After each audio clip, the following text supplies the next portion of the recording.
All right, let me ask you a question. Do you think everyone in Canada should be able to vote? Do you think it should be a right? Do you think it should be some sort of, do you have to pass an IQ test, politically speaking? Do you have to serve in some sort of government? What rules should change, if any, in your opinion? And the reason I ask this is because I know a lot of people on both sides of the aisle. Okay, leftists and right-wingers, I hear it all the time. Why do you like the Liberals? Don't know. Why do you think the Conservatives are bad? Don't know. Or just because they are. And I hear Conservatives say it too sometimes. Should those people really be able to vote? They're not taking it seriously. They say it's important. They say it's a right, but they're not willing to learn anything about it. Why should they be able to participate? So Tyson Hockley asked, or made a statement here, said not everyone deserves the right to vote. And the reason he said this, because this video that Cat Canada posted here, and it was her basically asking someone why they voted for Carney. And I want you to listen to this. It's a very quick video, but then we'll talk about it after, and I want you to see if this changes your mind or influences your opinion at all. You guys vote? Yeah. Carney won, so... Is that a good thing? Yeah, it's a good thing. Why did you vote for Carney? Because he makes most sense out of people, so... What makes the most sense to you from his policies? I don't know. Is there one specific policy that you were really interested in of his? No. Okay, thanks for your time. All right, bye-bye. You know what I mean? And it's like, again, I know people on both sides who do this. And Americans do it. There's probably people in Sweden or wherever the hell do it. And it's interesting, right? It's like, if it's so important and you want to do it and you want it to be your right, then why wouldn't you also want to learn something about it and at least have a reason as to why you're happy Carney won, or at least have a reason as to why you voted for him? And again, I want to make this very clear. This is not bipartisan. I know people who voted for Pierre.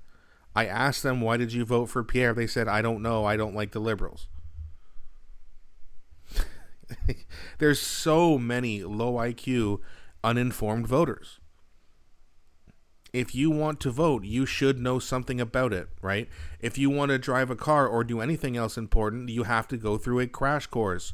You have to pass a written and driving test. And I know people, of course you need a driver's license, because if you didn't have to have one, people would just get in, be reckless, and hurt people. Of course. So I agree, you should have to have some sort of a driver's license. Well, voting in an uninformed way can also hurt people. I'll give you an example. Let's just say, 43% of a country vote for the party that has caused a lot of poverty, who has caused the middle class to essentially almost disappear. Everything's unaffordable, mass immigration, stagnant wages. That hurts people too. And by the way, the more poverty there is, the more the middle class disappears, the more people will end up passing away from it, because poverty obviously kills people. Right? Not everyone, but the less resources people have, the more people don't survive.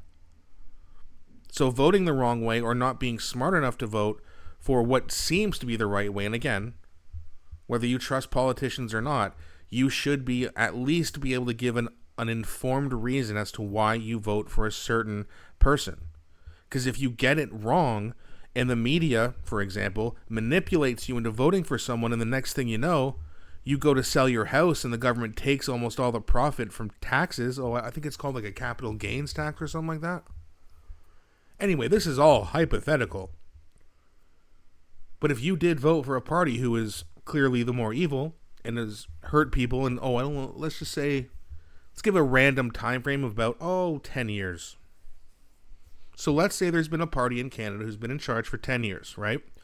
Caused all these problems, all these scandals, wasted money, committed treason, froze people's bank accounts, everything's unaffordable, inflation through the roof at times, mass immigration, not enough jobs, not enough housing.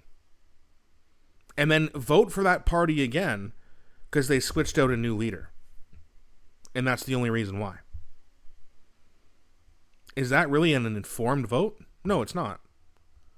Saying I want to vote for Pierre Poilievre just because I feel like it is also not an informed vote.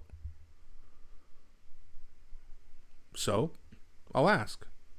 Should Canadians have a right to vote, or should there be some sort of a litmus test or some political IQ test for you to pass before you vote? And if that were the case, do you think that would have a major effect on things? Again, of course, it depends how long the test is, how complicated it is. That's a whole nother conversation. But do you think there should be something that at least makes people understand politics a little bit more before they vote? I'm really, really curious as to what you guys have to say. So please do not be shy. Let me know what you think in the comment section. I really want to hear a lot of engagement on this video. I usually don't ask for it. That specifically, I do enjoy the comments, but I want to see as many comments as possible. Let me know what you think. Whether you agree with me or disagree with me, that's okay. But please don't be shy. Let me know what you think in the comment section. Also, please don't forget to like this video and subscribe so that the YouTube algorithm pushes this video to more people and we can get as much engagement as possible. That's going to be it for this video, guys. I'll be back shortly with a new one. Thanks for watching, and take care. Enjoy your weekend.